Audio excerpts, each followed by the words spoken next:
성경 봉독하겠습니다.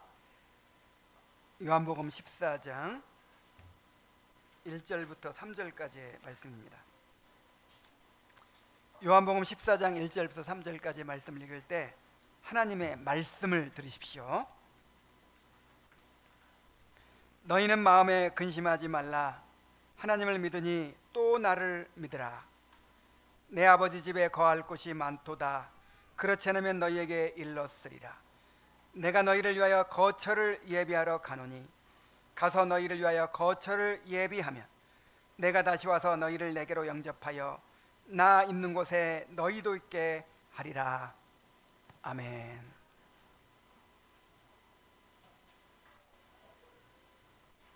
자, 우리는 지금 요한복음 13장에서 17장까지의 다락방 고별 강화를 살펴보고 있습니다. 13장에서는 예수님께서 잡히시던 날 밤 마지막 만찬 자리에서 제자들의 발을 씻어주시고 서로 사랑하라는 새 계명을 주셨습니다. 그리고 주님은 자신이 떠나가실 것을 말씀하시면서 가룟 유다의 배신과 베드로의 부인을 예고하시고 모든 제자들이 주님을 버리게 될 것을 말씀하셨습니다. 자, 이 말씀을 들은 제자들의 마음이 어떠했겠습니까? 너무나도 혼란스럽고 근심으로 가득했을 것입니다. 조금 전까지만 해도 예수님이 왕위에 오르실 것을 기대하는 마음으로 가득했었어요. 그런데 갑자기 예수님이 잡히실 것이라고 하고 모든 제자들이 다 버리고 떠날 것이라고 하고 이제 예수님이 아예 그냥 떠나신다고 하니까 그 충격이 얼마나 컸겠습니까? 자, 그렇다면 이제 하나님 나라에 대한 소망이 어찌 되는 것입니까? 이토록 연약한 제자들이 주님 없이 어떻게 그 사명을 감당할 수 있겠습니까? 지금 제자들의 마음은 근심과 혼란 그 자체예요. 자비하신 주님은 이러한 제자들의 마음을 아시고 여러 가지 고귀한 약속들을 주시며 그들을 위로하십니다. 요한복음 14장은 성경에서 가장 깊고 풍성한 위로를 담고 있는 본문입니다. 이 위로의 말씀은 제자들만을 위한 것이 아니고 오늘 우리를 위한 것이기도 합니다. 우리에게도 위로가 필요해요. 연약한 우리가 이 험한 세상에서 믿음을 지키고 사명을 감당하려면 일시적인 위로가 아닌 우리의 모든 근심과 불안을 능히 잠재울 수 있는 참된 위로가 필요합니다. 그렇다면 우리가 어디서 그러한 위로를 발견할 수 있겠습니까? 그 위로는 오직 주님 안에 있습니다. 우리가 아무리 위로를 한다고 해도 그 고통에 참여할 수 없잖아요. 그리고 그 고통을 대신해 줄 수도 없고 해결해 줄 수가 없잖아요. 그런데 우리 주님은 그 고통을 친히 담당하신 분입니다. 그 고통을 모든 문제를 능히 해결해 주실 수 있는 능력이 있습니다. 우리 주님은 이 모든 일들을 주관하시고 우리에게 허락하시고 그것을 합력하여 선을 이루시는 분입니다. 그래서 우리 주님 안에 참된 위로가 있어요. 우리가 인간의 위로를 찾을 것이 아니고 세상에서 위로를 찾을 것이 아니고 주님 안에서 위로를 발견해야 될 줄로 믿습니다. 저는 이 14장을 정말 기대하고 있어요. 이 위대한 위로의 장을 통해서 우리가 이제 몇 주 동안에 걸쳐서 자, 주님께서 우리에게 주시는 위로가 무엇인지를 발견하고 누리게 될 것입니다. 자, 오늘은 첫 번째 단락에서 주님께서 우리의 진정한 그 위로의 근원을 말씀하십니다. 바로 하나님 나라의 약속으로 제자들을 위로하십니다. 성도에게 있어서 천국의 소망이야말로 가장 궁극적이고 확실한 위로가 됩니다. 우리가 이 세상을 바라볼 때는 근심과 염려를 피할 수 없지만 주님은 우리의 눈을 들어서 우리에게 약속된 영원한 하나님 나라를 바라보게 하십니다. 이 시간 주님이 가리키는 손을 따라서 저 하늘의 소망을 바라보게 되시기를 바랍니다. 주님은 먼저 너희는 마음에 근심하지 말라고 말씀하십니다. 자, 마음에 근심하지 말라는 말씀이 무슨 의미입니까? 여기서 근심하다라는 말은 헬라어로 타라소라는 단어인데 마음을 뒤흔들고 혼란하게 한다는 뜻입니다. 이것은 단순한 걱정이나 염려가 아니라 두려움과 불안이 뒤섞여서 마음이 깊이 요동치고 믿음까지 흔들리는 상태를 가리킵니다. 이 동사는 현재 명령형으로 쓰였어요. 그래서 직역하면 지금 너희가 빠져있는 근심의 상태에 계속 머물지 말라, 그런 뜻이에요. 계속 근심에 사로잡혀 있지 말라, 그런 뜻이에요. 여기서 우리는 근심에 대하여 두 가지 중요한 사실을 발견하게 됩니다. 첫째로 어떤 상황 속에서도 근심에 사로잡히는 것은 주님의 뜻이 아니라는 사실이에요. 여러분 기억하십시오. 어떤 상황에서도, 어떤 급박한 상황, 어떤 어려운 상황에서도 근심에 사로잡혀서 계속 있는 것은 주님의 뜻이 아닙니다. 지금 제자들의 처한 상황이 얼마나 어둡고 절망적입니까? 그 제자들의 마음을 한번 이렇게 나의 것으로 동일시해 보세요. 자, 그런 상황인데도, 그렇게 어려운 상황인데도 불구하고 너희는 마음에 근심하지 말라, 이렇게 말씀하고 계세요. 예수님은 마태복음 6장에서도 염려하지 말라고 거듭 말씀하셨어요. 여러분 염려가 되거든 마태복음 6장을 좀 보세요. 얼마나 염려하지 말라고 강조하고 있는지. 거기 보면은 염려하는 사람은 이건 믿는 사람도 아니에요. 이 세상 사람들이나 그렇게 염려하는 것이지 하나님을 아버지로 모시고 살아가는 사람들은 염려해서는 안 된다는 거예요. 자, 바울도 그렇게 권면했어요. 아무것도 염려하지 말고 오직 모든 일에 기도와 간구로 너희 구할 것을 감사함으로 하나님께 하리라. 아니, 내 입장을 몰라서 그래요, 목사님이? 그 입장 다 포함해서 하는 말이에요. 뭐도 염려하지 말아라? 아무것도 염려하지 말아라. 너희 삶에 어떤 일이 일어나도 염려하지 말아라, 그런 말이에요. 이것은 어떠한 경우에도 근심과 염려에 빠지는 것은 주님을 믿는 성도들에게 결코 합당한 태도가 아님을 분명히 보여줍니다. 자, 둘째로 근심으로부터 마음을 지키는 것은 우리의 책임이라는 사실입니다. 자, 주님께서 너희는 마음에 근심하지 말라, 근심이 너희 마음을 사로잡도록 허용하지 말아라. 자, 이렇게 명령하신 것은 우리가 선택할 수 있는 문제라는 얘기예요. 그렇지 않습니까? 우리가 그것을 통제할 수 없다면 명령도 하지 않으셨을 거예요. 우리의 선택의 문제이고 우리의 책임의 문제이기 때문에 근심하지 말라 이렇게 말씀하신 것이죠.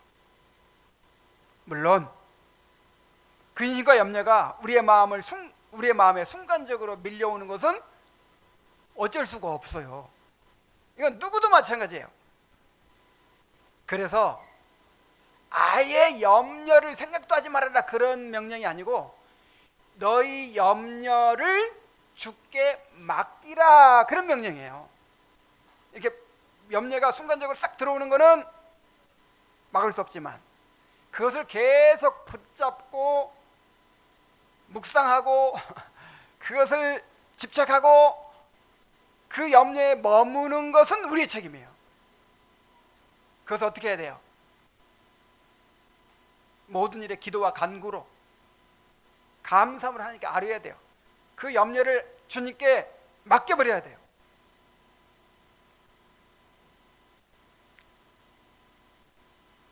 염려가 밀려오는 것은 어쩔 수 없지만 그 염려와 근심이 우리 마음을 사로잡게 되도록 방치하는 것은 우리의 책임이에요. 자, 루터가 그런 비유를 들었는데, 자, 새가 머리 위에 날아다니는 건 우리가 어쩔 수가 없어요. 그렇죠? 근데 그 새 한 마리가 내 머리 위에 딱 올라앉더니 똥을 싸고 둥지를 틀고 막 그래요. 자, 그건 누구 책임이에요? 그건 내 책임이에요. 쫓아내야지.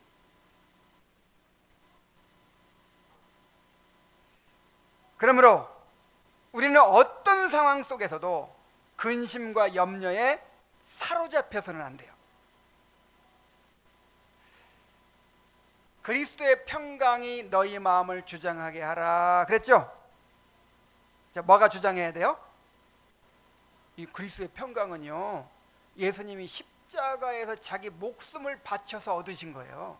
그 평강을 우리가 선물로 주셨어요.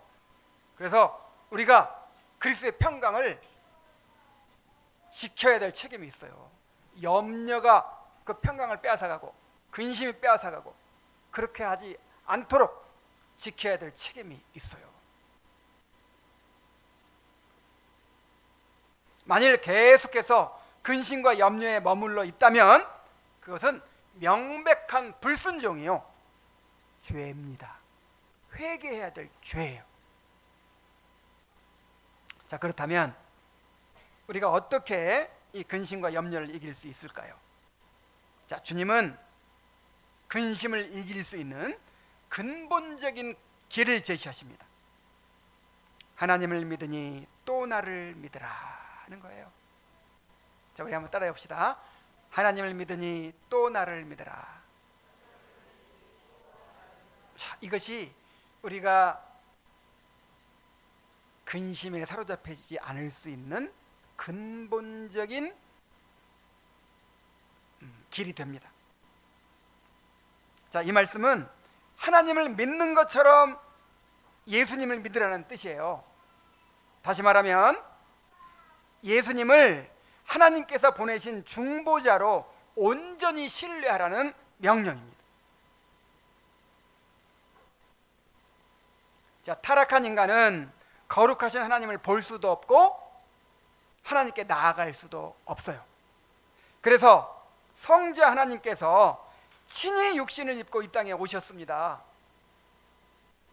보이지 않는 하나님은 우리가 볼 수도 없고 그 앞에 나아갈 수도 없지만 그 하나님이 육신을 입고 지금 제자들 앞에 딱 오신 거예요. 그러니까 보이지 않는 하나님을 믿는다면 누구를 믿어야 돼요? 그 하나님이 보내신 중보자 예수 그리스도를 믿어야죠. 보이는 하나님을 믿어야죠. 자, 보이는 하나님을 믿는다는 것은 그분의 구속 사역을 또 신뢰한다는 뜻이에요. 주님께서 이루시는 그 구속 사역을 신뢰하라, 그런 말입니다.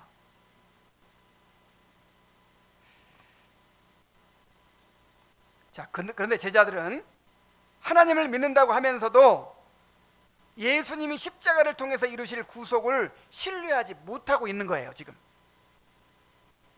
자, 주님께서 내가 너희를 떠난다, 내가 십자가를 진다, 내가 하늘로 승천할 것이다. 자, 이런 일들이 다 뭐예요? 중보자로서, 하나님이 보내신 중보자로서 택한 자들의 구속을 이루시기 위한 사역이죠. 그러면 하나님을 믿는다면 누구를 믿으라고요? 하나님 보내신 예수님을 믿고 예수님이 이루시는 그 구속 사역을 신뢰해야죠. 우리를 떠나가시더라도 우리를 죽게 내버려 주시려고 떠나가시는 것이 아니라 뭐 하시기 위해 떠나가요? 구속 사역을 이루시기 위해 떠나가는 거니까 신뢰해야죠. 자, 그런데 제자들이 왜 근심합니까? 보이지 않는 하나님을 믿는다고 하면서 그 하나님께서 보내신 중보자를 믿지 못하고 있어요. 주님께서 이루시는 구속 사역을 신뢰하지 못하고 있어요. 자기들이 생각했던 대로 이루어져야만 안심할 수 있겠다는 거예요.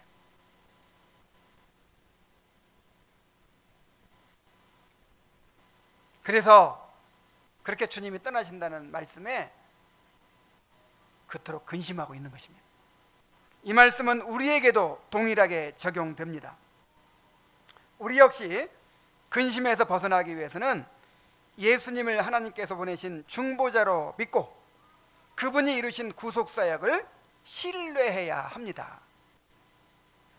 왜 우리가 그토록 쉽게 환경에 흔들리고 근심에 사로잡히는 것입니까? 우리 인생의 주인이시며 구원자이신 그리스도와 그분이 행하시는 일을 온전히 신뢰하지 못하기 때문입니다. 너는 마음을 다하여 여호와를 의뢰하고 내 명철을 의지하지 말라. 너는 범사의 그를 어떻게 하라? 인정하라. 그리하면 내 길을 지도하시리라 그랬잖아요. 범사에 주님을 인정해야죠. 지금 주님 뭐하고 계십니까? 우리의 구속을 완성하고 계시잖아요. 우리에게 허락하신 모든 문제들도 다 합력하여 선을 이루시는, 우리의 구속을 완성하시는 그 계획 가운데 있는 거예요.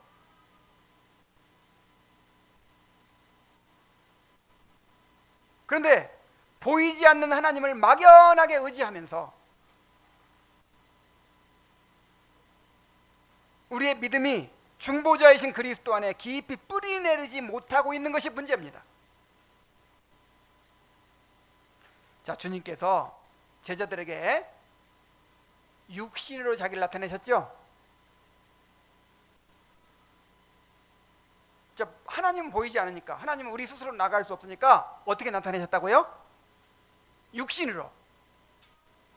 사람의 모습으로 제자들에게 딱 나타나셨어요. 그리고 이제 하나님께서 보내신 이 일을 막 하시는 것입니다. 자, 그런데 지금은 어떻게 나타내시나요? 주님이 지금은 자신을 우리에게 어떻게 나타내고 계시는가요? 예수님의 육신이 없잖아요. 지금은 그의 몸된 교회를 통해 나타내십니다. 말씀을 통해 나타내십니다. 성례를 통해서 나타내십니다. 자, 그런데 많은 그리스도인들이 주님이 세우신 질서를 도외시하고 개인주의적이고 신비주의적인 신앙 태도를 가지고 있어요. 여러분, 이런 이 개인주의적이고 그렇게 막연히 그냥 보이지 않는 하나님을 의지하는 그런 신비주의적인 신앙 태도를 그냥 너무 당연하게 여기고 있어요, 오늘 그리스도인들은. 근데 이 성경에 성도들의 그 신앙을 살펴보면 완전히 달라요. 그리스도의 몸된 교회와 온전히 연합하지 못하고 그분을 나타내는 말씀과 성례를 소홀히 하면서 막연히 보이지 않는 하나님을 믿고자 하는 것입니다. 자, 이것은요, 이런 하나님께서 지금 우리에게 주님께서 자기를 나타내시는 이 방편을 무시하면서 그렇게 자기 나름대로 뭐 그렇게 무슨 보이지 않는 하나님을 의지한다고 이렇게 하는 거는요, 마치 뭐하고 똑같으냐면 제자들이 자기들이 뭐 보이지 않는 하나님을 믿는다고 하면서 육신으로 나타난 하나님 그 예수님을 안 믿는 거예요. 그 예수님의 이루시는 일을 신뢰하지 않는 거예요. 나중에 이제 또 나오지만 빌립이 뭐라고 그래요? 주여 우리에게 아버지를 보여주시옵소서. 그랬다가 혼났죠. 아버지를 볼 다른 방법이 있어요? 육신으로 나타난 예수님을 보는 것이 하나님을 보는 것이지. 지금 이 몸된 교회를 통해서 주님이 자기를 나타내 주시고 말씀을 통해 나타내 주시고 성례를 통해 나타내 주시는데 그런 건 무시하면서 뭐 어떻게 다른 방법을 통해서 신앙이 뭐 성장하기를 바라고 하나님의 도움을 얻기를 바라고 은혜를 받기를 바라고 이것이 얼마나 하나님을 불신하는 일인지를 깨달아야 되는 것입니다.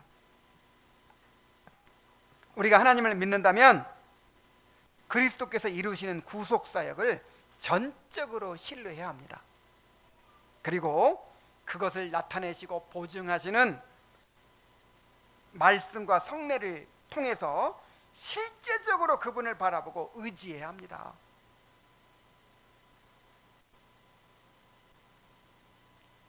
지금은 예수님이 어떻게 자기를 나타내신다고요?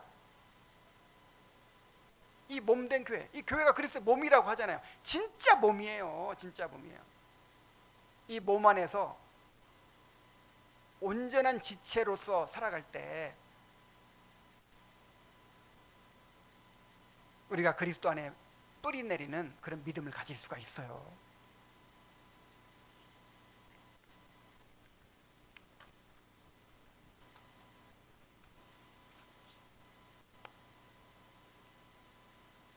하나님을 믿으니 또 나를 믿으라. 이 말은 나를 하나님께서 보내신 중보자로 믿고 구속자로 믿고 내가 지금 너희를 위하여 이루는 구속을 신뢰해라. 왜 나를 이렇게 신뢰하지 못하느냐 그 말이에요. 그러면서 이제 그 구속의 목적인 천국의 소망을 제시하십니다. 내 아버지 집에 거할 곳이 많도다. 그렇지 않으면 너희에게 일렀으리라. 자, 주님은 천국을 뭐라고 불러요? 내 아버지 집이라고 부릅니다. 이 표현은 천국의 본질을 가장 따뜻하게 보여줍니다. 천국은 우리 주님께 누구의 집이에요? 내 아버지 집이에요. 자, 그런데 주님께만 아버지 집이 아니에요. 우리에게도 아버지 집이에요. 왜냐하면 우리가 주님 안에서 양자가 되었기 때문입니다. 우리는 그곳에서 종도 아니고 손님도 아니고 하나님의 사랑받는 자녀로 살아가게 됩니다. 아버지 집은 거룩하신 하나님과 친밀한 교제를 누리는 곳입니다. 이 땅에서는 부패한 육신으로 인해서 하나님과의 교제가 단지 맛보는 정도에 불과해요. 그러나 천국에서는 영광 가운데 계신 아버지 얼굴을 대면하여 보면서 그분과 충만한 교제를 누리게 될 것입니다. 또한 아버지 집은 어떠한 두려움도 존재하지 않는 참된 평안과 안식이 있는 곳입니다.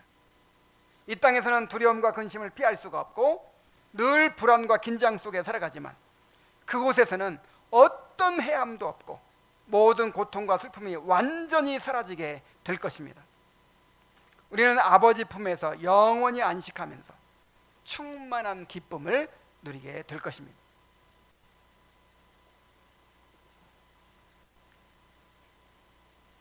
주님은 내 아버지 집에 거할 곳이 많다고 하십니다.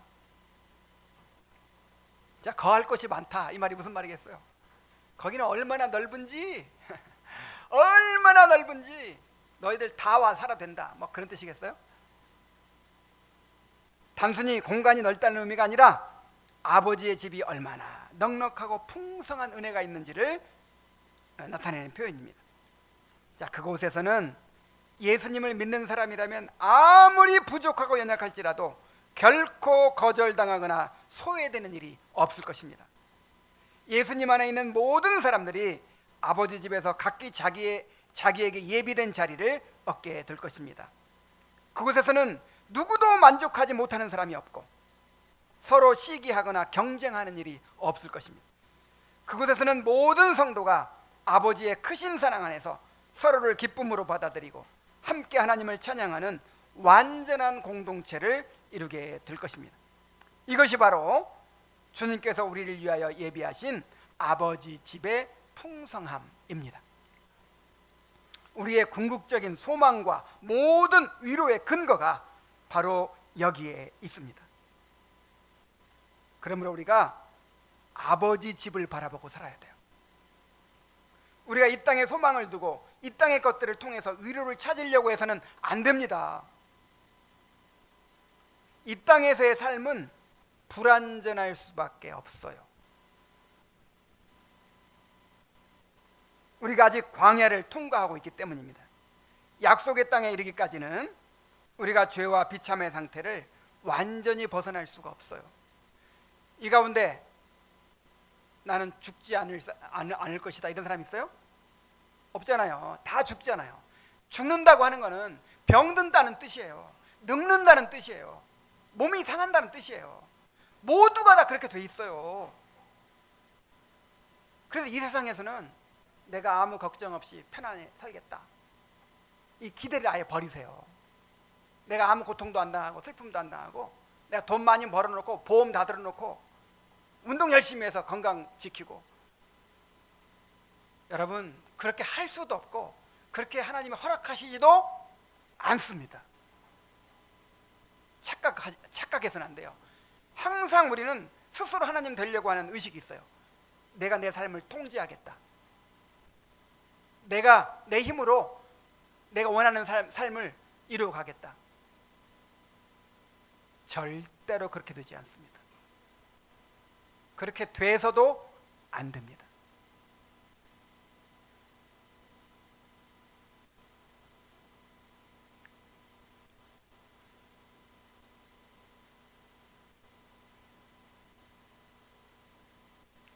이 땅에서는요, 죄와 비참을 벗어날 수가 없어요. 사망과 고통을 벗어날 수가 없어요. 그러므로 이 땅에서 남들보다 더 많이 소유하지 못하고 더 많이 누리지 못한다고 해서 기죽을 필요가 없어요. 또한 질병과 고통에 시달리고 슬픈 일들을 겪는다 할지라도 결코 낙심할 것이 없습니다. 하나님을 믿으니 또 나를 믿으라. 내가 이루는 구속사역을 믿으라. 우리에게는 아버지 집이 있어요. 우리가 이 땅에서 경험하는 모든 일들은 하나님께서 우리의 구원을 이루시고 저 하늘의 거처를 예비하시는 수단으로 허락된 것입니다.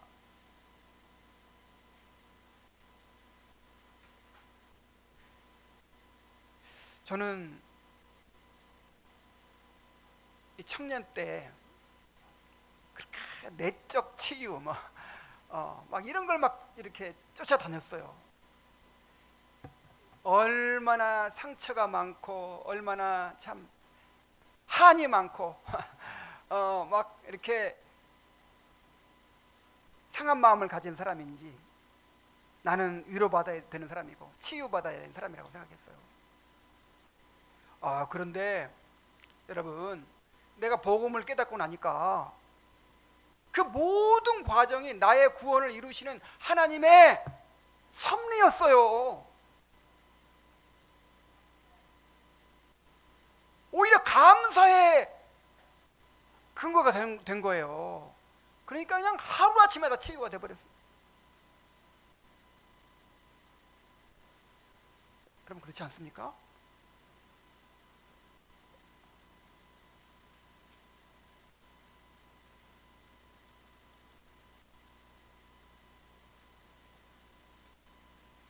장차 우리가 아버지 집에 이르게 될 때 하나님께서 우리 눈에서 모든 눈물을 닦아주시고 우리를 곤곡해 하신 날수대로와 우리가 화를 당한 연수대로 기쁘게 하실 것입니다. 다 이게 하나님의 섭리 가운데 허락된 일들이에요.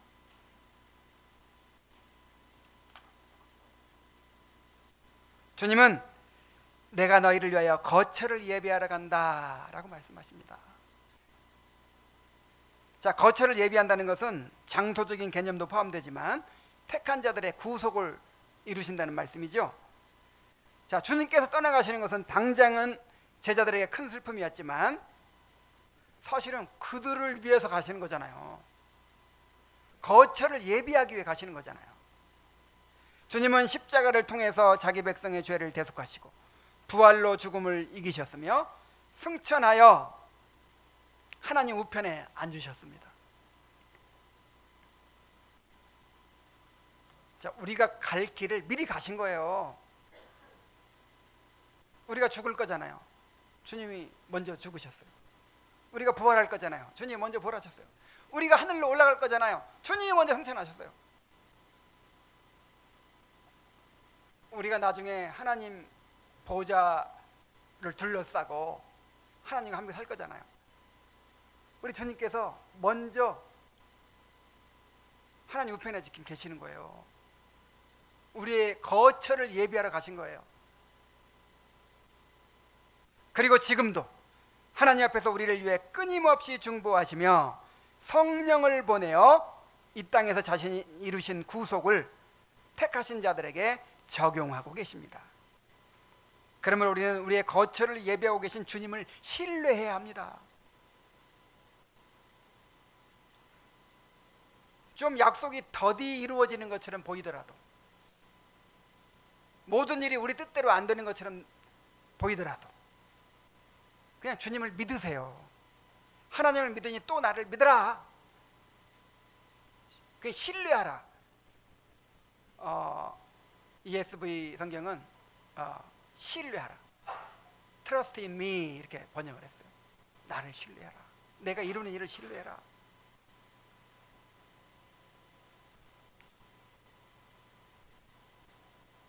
주님께서 우리의 거처를 예비하고 계신다는 것은 우리의 구원이 그리스도 안에서 이미 확정되었다는 것을 의미합니다. 그러므로 우리의 소망은 불확실한 미래가 아닙니다. 우리의 소망은 이미 이루어지고 있으며 반드시 완성될 그리스도의 사역 위에 굳게 서 있습니다. 그러므로 제자들이 경험했던 것처럼 우리에게 도무지 이해할 수 없는 상황이 벌어지더라도 우리는 주님이 행하시는 일들을 신뢰하고 두려워하지 말아야 합니다. 우리의 시선이 주님께서 이루고 계시는 일을 바라보지 못하고 당장 눈앞에 보이는 현실에 좌우되어서는 안 됩니다. 주님께서 우리의 거처를 예비하고 계신다면 우리에게 어떤 일이 일어나든 우리의 미래는 이미 완전하게 보장되어 있는 것입니다. 자, 이만큼만 해도 충분한데 또 주님 말씀하십니다. 가서 너희를 위하여 거처를 예비하면 내가 다시 오리라. 내가 다시 너희를 데리러 오리라. 이렇게 말씀하십니다. 자, 주님께서 다시 오신다는 것은 종말에 있게 될 주님의 재림을 의미하죠. 신약 성경에는 주님의 재림에 대해서 300번이나 언급되고 있어요. 성경의 모든 예언이 정확하게 다 이루어지고 있죠. 근데 300번이나 예언한 재림 안 이루어지겠습니까? 구약 성경에 메시아를 보내줄 것이다 계속 약속했는데 보내줬어요, 안 보내줬어요? 그 약속대로 오셨잖아요. 그런 것처럼 신약 성경에 그렇게 많이 약속된 이 재림에 대해서도 반드시 이루어집니다. 주님의 재림은 구속의 완성이며 역사의 종착점입니다. 그날에는 하나님께서 시작하신 구원의 역사가 완전히 성취가 될 것입니다. 주님의 재림은 성도의 궁극적인 소망입니다. 그래서 초대교인들은 만날 때마다 뭐라고 인사한다고 했죠? 마라나타, 주님이 다시 오십니다. 그냥 모든 재산 다 뺏겼어요. 약탈을 당했어요. 그리고 집에서 쫓겨나가지고 유리하는 자가 됐어요. 어떤 성도는 감옥에 갇혔어요. 어떤 성도는 매를 맞았어요. 그리고 이제 언제 죽을지 모르는 상황이었어요. 그런 상황이 있을 때 어떻게 위로해요? 우리 주님 다시 오십니다. 우리 주님이 다시 오십니다. 이렇게 서로 위로하고 그냥 만날 때마다 인사가 그거예요. 우리 주님 다시 오십니다. 자, 그런데 오늘날 성도들 이렇게 인사하나요?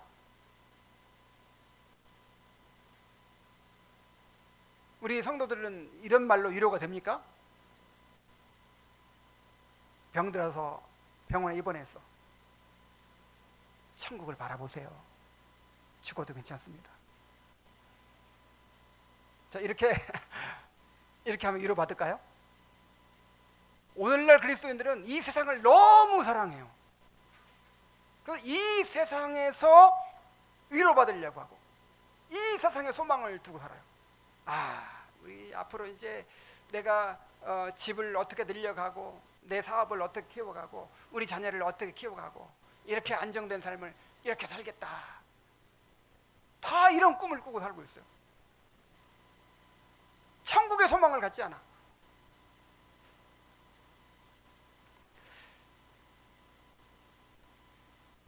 약속의 땅을 바라보아야 될 이스라엘 백성들이 애굽 땅에서 너무 잘 살다 보니까 약속의 땅을 잊어버린 거예요. 그 애굽 나일 삼각주의 그 비옥한 곳에서 그렇게 풍성하게 먹고 마시고 그냥 그렇게 걱정 없이 막 얼마나 살기가 좋으면요, 불과 몇백 년 만에 막 70명이 얼마나 늘었어요? 200만 명, 300만 명으로 늘어버릴 정도로 그렇게 살기 좋은 곳에 산 거예요. 그러다 보니 약속의 땅을 잊어버리고 살아. 자, 이렇게 놔두면 돼요, 안 돼요? 그래서 하나님께서 그들을 하루아침에 노예로 만들어 버리셨어요. 그러니까 그때야 비로소 맞아, 우리의 약속의 땅이 있지, 가나안 땅이 있지. 하나님, 우리를 약속의 땅으로 인도하여 주옵소서. 이렇게 부르짖게 된 것이죠. 그래서 여러분, 하나님께서 이 땅에서 우리에게 풍성한 복을 내려주시고 모든 좋은 것들을 누리게 하시죠. 그러나 너무 막 그렇게 하면, 너무 그냥 복만 누리게 하면 우리가 천국을 사모해요, 안 해요? 천국을 사모하지 않아요. 그래서 절대로 그냥 아무 걱정 없이 살게 하실 일은 없어요. 칼빈이 한때 잠깐 동안 행복했던 시절이 있었어요. 결혼하고 아이 낳고. 근데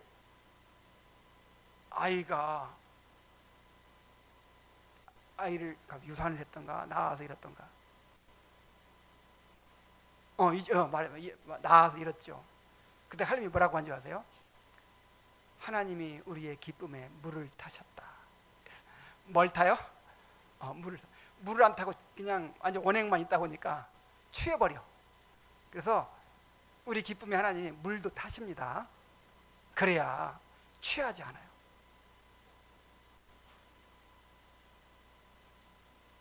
천국의 소망을 잃어버리면 이거는 그리스도인이 병이 든 거예요.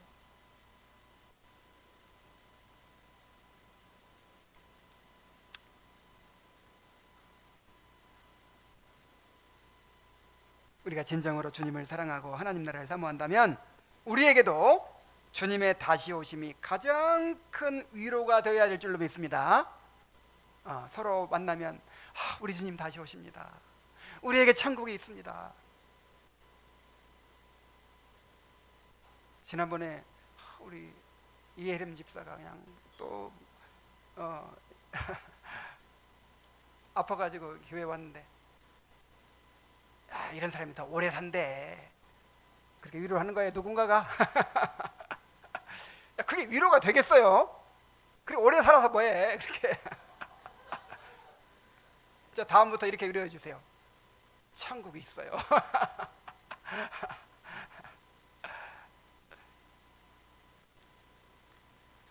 자, 주님은 가서 너희를 위하여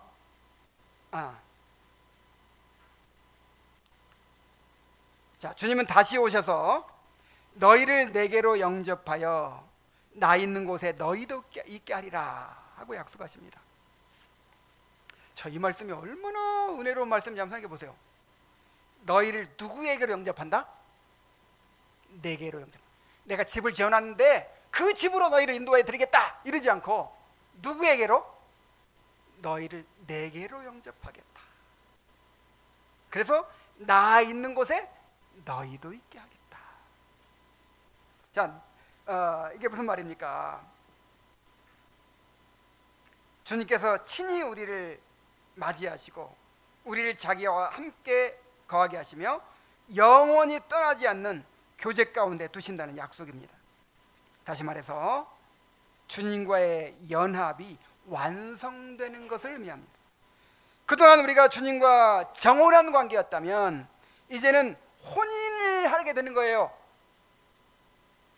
주님께서 신방으로 우리를 이끌어 들이신 것입니다. 그래서 이제 주님과 함께 살게 되는 거예요.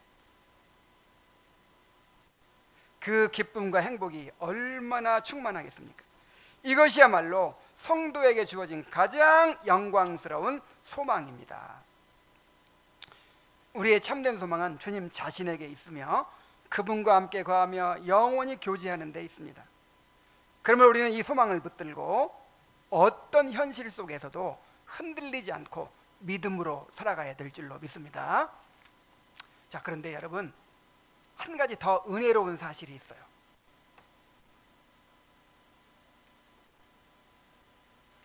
아버지 집의 행복은 내세에서만 누리는 것이 아니라는 것입니다. 자, 우리가 지금 오늘은 그 천국의 소망에 대해서 얘기했죠. 그럼 이걸 오해하지 말아야 돼요. 기독교 신앙은 이 땅에서는 그냥 죽도록 고생만 하고 살다가 내세에서 모든 보상을 다 받는 거구나. 그렇지 않아요. 주님은 우리가 이 땅에서부터 그 천국의 위로를, 천국의 행복을 누리게 하셨습니다. 미리 맛보고 누리게 하셨어요. 자, 물론 이 약속은 장차 내세에서 완전하게 이루어지겠지만 자비하신 하나님은요, 그 천국의 행복을 이 땅에서부터 맛보고 누리게 하셨다고요. 자, 천국의 본질은 하나님과의 교제에 있습니다. 하나님의 영광과 행복에 참여하는 데 있습니다. 여러분, 천국의 본질이 장소에 있지 않죠? 하나님께 있습니다. 하나님이 계신 곳이 천국인 거예요. 하나님과 교제를 누리는 삶이 바로 천국이죠. 영생이죠.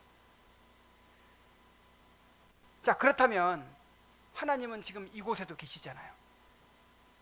그러므로 하나님께서 내세에서만이 아니라 이 땅에서부터 우리에게 자신을 나타내 주시기 때문에 하나님을 모시는 사람들은 이 땅에서부터 하나님을 자신의 거처로 누리게 되는 것입니다.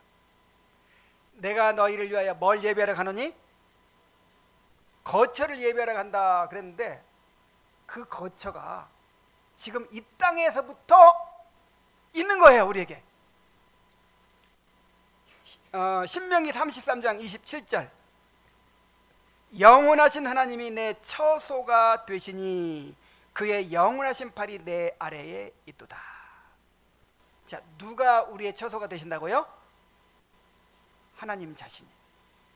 자, 시편 90편 1절에 주여 주는 대대에 우리의 뭐가 되셨나이다? 거처가 되셨나이다. 그러니까 우리가 이제 죽은 후에 내세에서만 하나님을 거처로 누리는 것이 아니고 이 땅에서부터 우리가 하나님을 거처로 누릴 수 있다는 것을 알 수 있죠.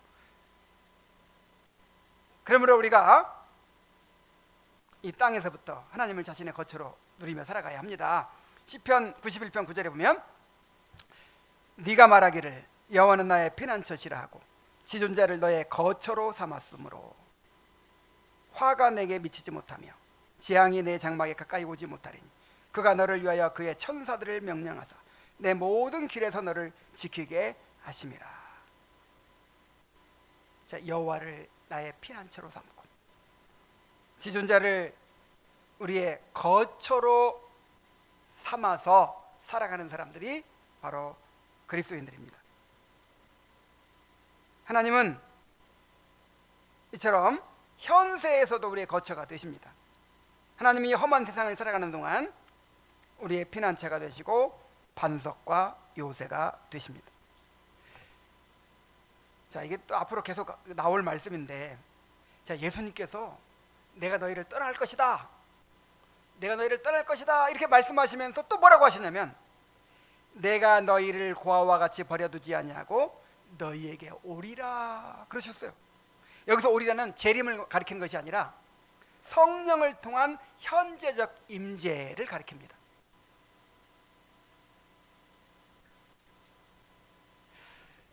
참 놀라운 말씀이죠. 주님이 육신으로는 떠나시는 것 같은데 성령을 통해서 우리와 함께 하시는 거예요. 이 교회를 통해서, 이 몸된 교회를 통해서 우리에게 임재하십니다. 이 말씀을 통해서 우리에게 오십니다. 성례를 통해서 자기를 나타내 주십니다. 그러므로 우리는 하나님과 함께 거하게 될 것을 기다리기만 하는 것이 아니고 이 땅에서부터 그분을 자신의 거처로 누리며 살아야 합니다. 자, 우리 어린 자녀들을 한번 생각해 보세요. 자, 우리 아이들에게는요, 아파트 몇 평짜리냐 이게 중요하지 않아요. 우리 아이들의 거처가 뭡니까? 부모의 품이에요. 그냥 아빠한테 매달리고 엄마 품에 안기는 것, 그게 거처예요. 자녀들은 그 장소가 어디든지 상관없이 그냥 아빠 품이면 족합니다. 엄마 품이 거처예요. 성도들의 삶도 마찬가지입니다. 높은 산이 거친 들이 초막이나 궁궐이나 내 주 예수 모신 곳이 그 어디나 하늘나라. 하늘나라의 본질은, 천국의 본질은 하나님과의 교제에 있잖아요. 그러니까 이 땅에서 우리가 주님과 교제하고 주님과 동행하면 이 땅에서 하나님 나라를 누리는 거예요.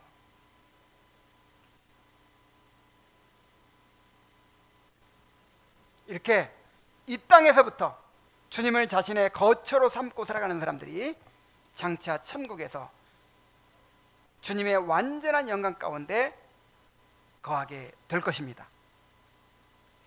자, 이제 결론을 맺습니다. 자, 우리 삶에는 여전히 근심할 이유들이 많이 있죠. 미래는 보이지 않고 불안하기만 합니다. 그러나 오늘 주님은 우리에게 분명히 말씀하십니다. 너희는 마음에 근심하지 말아라. 하나님을 믿으니 또 나를 믿어라. 주님께서는 이미 우리의 구속을 이루셨고 지금은 하나님 우편에서 우리를 위하여 끊임없이 중보하고 계시며 우리의 영원한 거처를 준비하고 계십니다. 그리고 주님은 다시 오셔서 우리를 자기에게로 영접하시고 그가 계신 곳에 우리도 함께 거하게 하실 것입니다. 이 놀라운 소망은 단지 미래에만 속한 것이 아니고 이미 지금 이 땅에서부터 시작되고 있습니다. 하나님께서 친히 우리의 거처가 되셔서 우리의 피난처와 반석이 되어주시고 어떤 상황 속에서도 우리를 붙드시며 인도하고 계십니다. 그러므로 우리는 보이는 현실이 아니라 주님의 변함없는 약속을 붙들어야 합니다. 환경이 아니라 우리의 구속을 이루시는 그리스도를 바라보아야 합니다. 그리스도를 신뢰하세요. 그리스도의 그리스도가 이루시는 구속을 신뢰하세요. 그리고 그 확증과 보증으로 나타내 주시는 말씀과 성례와 이 교회 공동체를 통해서 주시는 은혜를 의지하시기 바랍니다. 더 이상 근심이 여러분의 마음을 사로잡도록 절대로 내버려 두지 마십시오. 이미 하나님 안에 거하는 자로서, 그리고 장차 주님과 함께 거하게 될 자로서 어떤 상황 속에서도 근심하지 말고 참된 평안과 담대한 소망 가운데 살아가는 여러분이 되시기를 간절히 바랍니다. 기도하겠습니다. 너희는 마음에 근심하지 말라. 하나님을 믿으니 또 나를 믿으라. 내 아버지 집에 거할 곳이 많도다. 그렇지 않으면 너희에게 일렀으리라. 내가 너희를 위하여 처소를 예비하러 가노니 가서 너희를 위해 거처를 예비하면 내가 다시 와서 너희를 내게로 영접하여 나 있는 곳에 너희도 있게 하리라. 주님, 이보다 더 큰 위로가 어디 있습니까? 이보다 더 확실한 소망이 어디에 있습니까? 우리가 이토록 근본적인 소망과 위로를 도외시하면서 일시적이고 헛된 이 세상의 위로와 소망을 추구하지 않게 하여 주시옵소서. 주님의 명령대로 마음에 근심하지 말게 하여 주옵소서.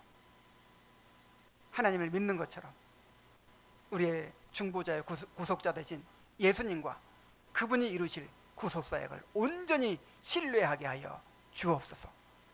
우리가 천국의 소망을 추구하며 삶으로 이 세상의 어떤 풍파도 방해할 수 없는 참된 평안을 누리며 살게 하여 주시옵소서.